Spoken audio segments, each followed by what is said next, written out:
So we had what I would scientifically call a hot freaking mess. Hey y'all, it's Megan. If you are returning to my channel, welcome back. And if you're new, welcome aboard. So I have been racking my brain, going through my internal catalog of stories that I have from when I worked at Disney. And you know, it's not an infinite list. When you only work somewhere for 6 or 7 months, you run out of stories eventually, right? So I'm like, man, like what am I gonna tell you guys? Because I don't live near the park, so I don't have like in-park content all the time. So like, what are you guys interested in hearing from me in the Disney realm, in the non-Disney realm? Give me some ideas. But I did remember one story that I haven't actually told you guys. If you have seen one of my collaborations with Sir Willow, I told a little bit of it there, but I was like, you know, there's some people who maybe don't follow Sir Willow, don't know that I did a collaboration with him. If you don't follow him, you should definitely go do that. But I will tell that story here too, just because I haven't told it on my channel yet. So that's what we're doing today. The reason that I haven't told it on my channel before is I kind of put it off because it does bend the magic a little bit, and I try to keep the magic alive here on my channel and not give away the secrets and all of that. At the Jungle Cruise, it is probably apparent to anyone over the age of probably 6 that the Jungle Cruise boats are not free floating individual boats. Okay, they're not on a track. I can honestly say they're not on a track. There's not like, you know, wheels gripping a track and riding along underneath the water. That is not a thing at Disney World. So there is mechanisms underneath the water that help guide the boats, we'll say that. And when you need to remove a boat from the river, you have to utilize these mechanisms. Okay, are we all on board? One of the things about like the operations of the Jungle Cruise, and I guess that's something I could do if y'all are interested, let me know. I could talk about like the running of the actual ride. Throughout the day, you use a different number of boats. So in the, you know, first thing in the morning, you may only have 5 or 6 boats on the river. Maximum is 10 because of the distance in the Jungle Cruise actual river and the timing. So you can only have 10 boats on the river at once. That's the maximum.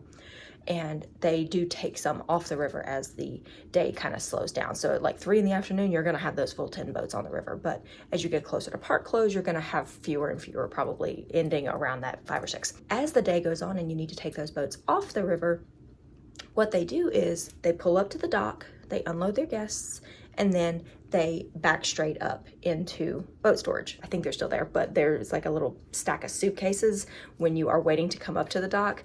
Right off behind that is where the boats get stored, and that's where they go to sleep for night. So if you get off of a boat and then they tell you that we're docking it, we need to store it, then they will flip a switch, which will help guide the boat straight back. Skipper will just put it in reverse, Terry, and go straight back into boat storage, and that way in the morning they can just pull straight out onto the river.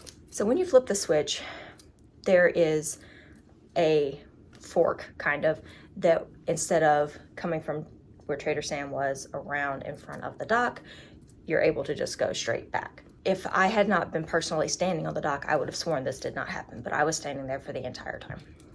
So first thing is one of the coordinators that was on shift, her name was Kate, and she was adorable and sweet and lovely. She took over a boat for another skipper because, as they will, guests had been kind of mean to this particular skipper, and they needed to like go take a break. They needed some time away.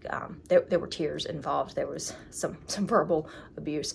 Don't do that. Just be nice to cast members. But anyway, so this skipper gets off the boat and is having kind of a meltdown. And so Kate, the coordinator, says like, I got your boats. You go get yourself together, take a 10-minute break. So Kate hops on a boat and she goes around the river. That leaves us without our main coordinator. There were others in the area, but like she was our main one, like on the dock.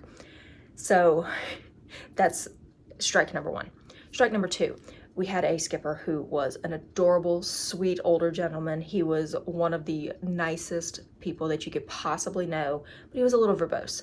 And he had a tendency to just keep his boat going real slow so that he didn't show stop. I've talked before about what show stopping is and how you should not do it.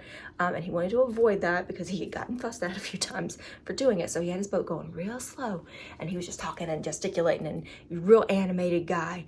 And he happened to do most of his cruise with his back to the front of the boat, which is not ordinarily a problem, but you do need to keep like one eye like going around the corner to check and make sure that everything's okay going this way.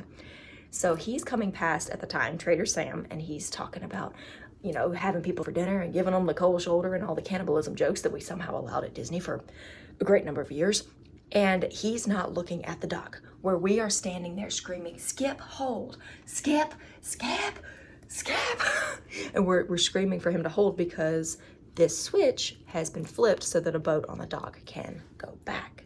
What this means is his guidance ends abruptly at this fork, and he did not hear us in time to stop his boat, which means his boat careened through that intersection. And because we had no coordinator on the dock at the time, we're screaming for other coordinators to come help, but one of the other college program students who was kind of new, God bless his heart, flipped the switch again, thinking that it might like force the boat out. It did not. All it did was break the switch and get the boat rotating. What we ended up with was a boat that I might have to like draw a diagram to make this make sense, because me doing all of this is not helping. He got caught in the switch, and because he pushed all the way through it, the boat started turning, and it kept turning until it had flipped a full 360 degrees. Well, I guess not a full 360 because he came into it at this angle, so he had flipped like a little less. But anyway, he's facing into boat storage with his butt at the dock, which means for over 30 minutes, we had guests who were sitting on that boat who were close enough that we could have almost touched, but they couldn't get off the boat because they were too far to like actually jump to the dock. They're stuck. The boat's facing the completely wrong way. The switch is broken. And now everyone who has also left is done with the Jungle Cruise, and they're backed up. They're backed up all the way into the temple. We had 5 boats in a row waiting to come unload. We had one boat that was sitting at the front of the dock because it's not allowed to leave until its rescue boat gets here. Again, that's part of the operation stuff that I may have to tell you about sometime to make all of this make sense. They've unloaded because clearly we're not sending anyone out anytime soon. So we had what I would scientifically call a hot freaking mess. We did get coordinators and managers came flocking. We had to call in Diver Dave, who was our maintenance guy, who, as his name would suggest, puts on scuba gear and dives. So he goes down and he repairs what he could to get this boat unloaded. Got the boat flipped around, got it up to the dock. We got the guests off. We did some recovery, which is basically just like handing out. This was in the day of paper fast passes, so we were just like, here, take fast passes. The ones with Donald on them that were like good for any attraction. We're like, just please take these. It was really rough. We had stopped rotation completely because no boats were going out. So I stood on the dock at unload for like 40 minutes and watched all of this go down. I don't know what happened to that skipper. He still worked there, so he did not get fired. I don't know if he got reprimanded. I don't know.